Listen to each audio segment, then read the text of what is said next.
Good morning, YouTube. Today's one of those beautiful summer days where it's not too oppressive. There's not a cloud in the sky. And look at that beautiful blue sky. Nice breeze.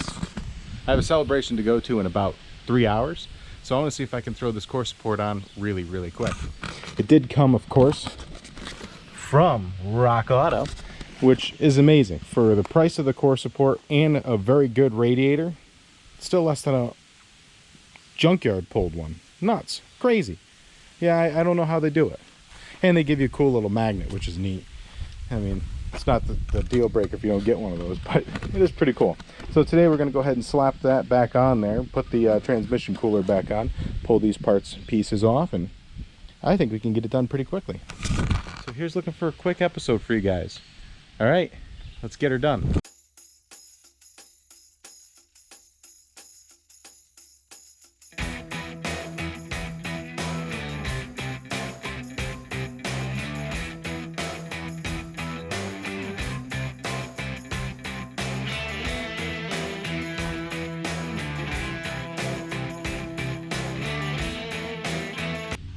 All right, so on the back side here, you have three pins you're going to have to take the screw. That's a Phillips screw. It's plastic. I would recommend ordering replacements just in case you do break them. I didn't break them in this case, but I always have a tendency of breaking them generally. And you have 8mm screws. You have to take these pieces off right here. And then you have that also, the 8mm will take the rest of the fog light off. And you have this piece right here, which actually holds your ABS sensor and your tire pressure, which I believe they use that as your speed sensor as well. So look into that. Not 100. Oops, and I just broke it. So I'll have to repair that. Cool. Alrighty then. As far as coming off the, there was definitely aftermarket wires for the headlights. So we're going to have to figure out what we're going to do about the headlight situation. I'm planning on just pretty much keeping what we got, maybe ordering a replacement, but keeping the HID or xenon headlights. They're pretty awesome, so I would be very happy to keep those. All right, the other thing is we're going to have to figure out how that, it's going to be probably how that comes off so that we can put this together. That may put a little bit of a kibosh on putting the core support back on today. So, and now I have to fix the clip.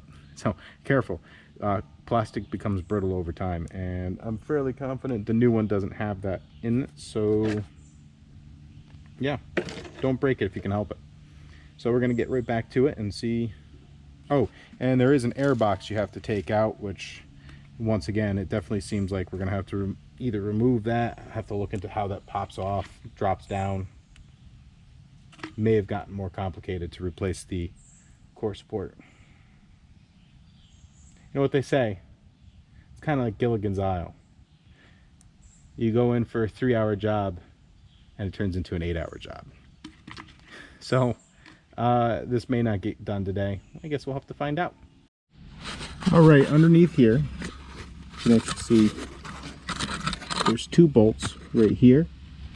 And they go right through to the top part. It looks like you just pop those right off and this will come out. And it looks like someone already tried doing the repair on this and they got as far as losing that bolt.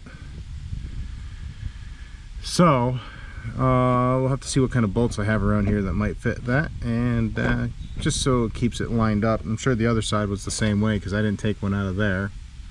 So this actually not, I was worried we're gonna have to pull, like drop the whole freaking subframe or something silly. Oh, it's not too bad. That looks like that just pops off. This whole thing slides out, put it back together, get it all square, bolt her down. All right, let's keep going.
Good morning, people. I know it's a brand new day. It's the same video, but hey, unfortunately yesterday we had a lot of rain. Kind of put the kibosh on things, but today is beautiful. Humidity's dropped dramatically, and it is a beautiful summer day. So we're gonna go ahead and, well, actually, we finished putting the fog lights on this morning. We left these loose, so when it's all being put back together, we don't have to worry about fighting these. We'll just put it all back together and then tighten them in place. The next video will be putting the radiator back in. Once that's all back together, bled, we're going to also see if we can't get the air out of the fuel line in another video. In that video, I'll actually explain how I found out what was wrong with it. It was very easy. Hopefully you guys don't think it was like an Indiana Jones episode. Very easy. So we'll go ahead and bleed the air out of this line. And I think that's it for this video. I hope you guys enjoyed it. If you did, remember, hit that thumbs up on the bottom. It really helps. And if you're not already, please subscribe. And until the next video, enjoy. The weather's beautiful. So, hey, take care. Stay out of trouble now.